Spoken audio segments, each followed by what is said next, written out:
Isang mapagpalang araw mga kaparehas, narito po tayo sa Barangay Iba, Hagonoy, Bulacan. Ako si makapanayan po natin ngayon ang butihing lingkod, Barangay Kagawa, naglilingkod, nagsiservisyo, nagmamalasakit, gumagawa at gagawa pa ng maraming kabutihan sa kanya nasasakupan dahil sadyang matulungin, may malasakit sa kapwa.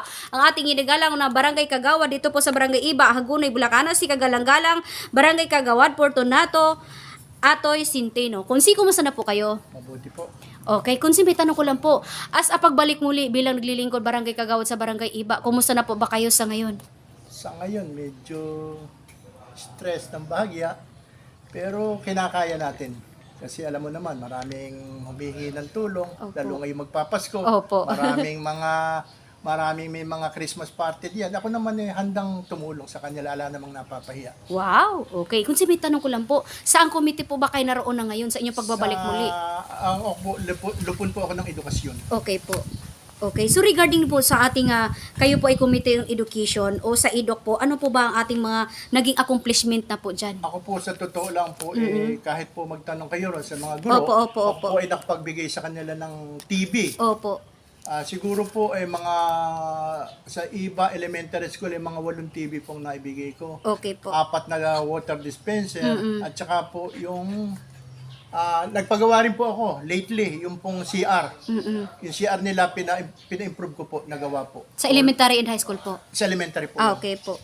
Okay. So regarding dyan, Konsi, maitanong ko lang po, regarding sa education, ano po ang karagdagan niyo pong priority sa paunlad pa lalo ng inyong committee? Ang gusto ko po sana magkaroon ng lalo-lalo na sa high school meron silang mga computer diyan. Opo. Kulang sila sa hindi nila magamit dahil lang wala silang aircon. Okay. Hindi po nila magamit. Kailangan po kasi sa mga computer may sariling aircon. Kung ano po siguro po gagawin ko, magagawa ko ngayon. Wow, okay. Kahit po sa sarili kong bulsa. Opo, okay. Pero Kunsi, yun nga po dito po sa Barangay Iba, Hagonoy, Bulacan, bilang isang naglilingkod at bilang naging primera ng kagawad na ngayon, sa tingin nyo po, ibig sabihin, ano po dapat ang i-priority sa ating barangay bilang opinion nyo po bilang isang lingkod barangay kagawad? Number 1 po kasi namin problema rito sa basura. Basura po. Number 1 po yun. Talaga po ito ang idinadaing ng aming mga kababayan dito. Opo. Sana po magkakaroon na po sana kami ng ongoing po ang aming MRF. Okay. At sana magkaroon kami ng kahit segunda manong panghakot ng ng segunda manong truck magkaroon kami ng barangay para makatulong kami sa mga mamayan ng iba. Hindi yung inaantay lang namin yung galing sa bayan na truck mabigat po 'yon, madalang. Okay. Regarding naman po sa kapayapaan, kumusta po ba ang katahimikan dito? Okay naman po rito ang wala naman pong rito, mga away bata lang, mga lang sa basketball ganun. Pero yung drugs medyo nakontrol na dahil meron kaming tinatawag na badak. May badak po. Monthly po meron kaming meeting. May nagpupunta pong pulis dito, si Randy Reyes, yun po ang namin, yun po ang yung tinatawag natin namamahala. ugnayan sa barangay. Opo. Okay. Kaya medyo po kami sa drugs libre. Opo. Pero balik po tayo, Kunsi, kumusta po ba kayo ngayon? Bilang ating kagawad at sa sanggunian, kumusta po kayo ngayon? Okay naman po ako. Opo. At ating mga, ibig sabihin, yung pakikitungo at pakikiisa sa barangay, kumusta po kayo ng sanggunian ngayon? Okay lang po. Okay, alright, okay. Kunsi, may tanong ko lang dahil ayon po sa ating mga kabarangay, mayroon pong, nalalaman tayo na, yung masabi nga po, Kunsi, hindi pa naman po natuloy ang eleksyon, pero ito po ay bigyan lang po natin linaw na makatotohanan, sabi po nila, isa daw po kayo, Kunsi, sa, kumbaga, lalahok sana na bilang punong barangay kung sakali daw po natuloy ang eleksyon at matutuloy daw po. Ito po ba ay may katotohanan daw po? Kung loloobin po ng Panginoon Diyos, talaga pong handang-handa po ako maglingkod. 100% po na ako'y lalaban ko. Sino po ang makakalabang ko, talagang ako pinakahanda. Okay. Ibig sabihin may katotohanan talaga na kayo lalahok bilang punong barangay? Opo.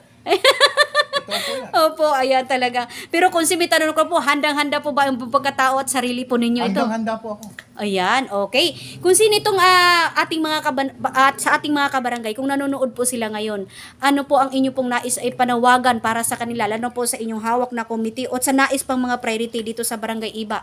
Ako, sa totoo lang po, ako ay pagbibigyan ng aking mga barangay na umakyat pa at maging ama ng barangay, gagawin ko lahat ng aking magagawa. Opo. Kahit sarili kong bulsa, talalabang ko para sa kanila. Okay. Kunsi, ano po ang inyong mensahe sa darating na Kapaskuhan sa mga taong, mga kabarangay mo na patuloy na nagmamahal sa inyo? Oh, sa mga kabarangay ko riyan, open na open na aming tahanan. Alam naman ninyo yan, na ang inyong kagawad, laging handang tumulong para sa inyo. Huwag kayong mahiya. At bukas ang aming tahanan para sa inyo. Open ang bulsa para sa pagtulong. Sa abot po ng aking makakaya. Ay. Gagawin ko. Sa abot ng aking makakaya. Okay po. Okay, Kunsi. Ibig sabihin, ano naman po ang inyong mensahe, Kunsi, sa inyong mga kawani sa barangay? Sa mga kawani ko, sa mga kasamahan ko sa barangay, Opo. sana magkaayos-ayos tayo. At Opo. sana itong Pasko, Opo. magkaayos-ayos tayo. Sana alang-alang sa barangay at alang-alang sa mamamayan ng barangay. Opo. Ayun, panawagan po nila, Kunsi. Ano daw po sikreto ni Kunsi Atoy at bakit daw po isadyang matulungin at may malasakit sa kapwa? Siguro po talagang likas na sa akin yan. Bata pa lang talagang ganun ako. Opo, sa... Hindi ko po matitiis na isang tao lumapit sa akin na hindi ko matutulungan. Ayun.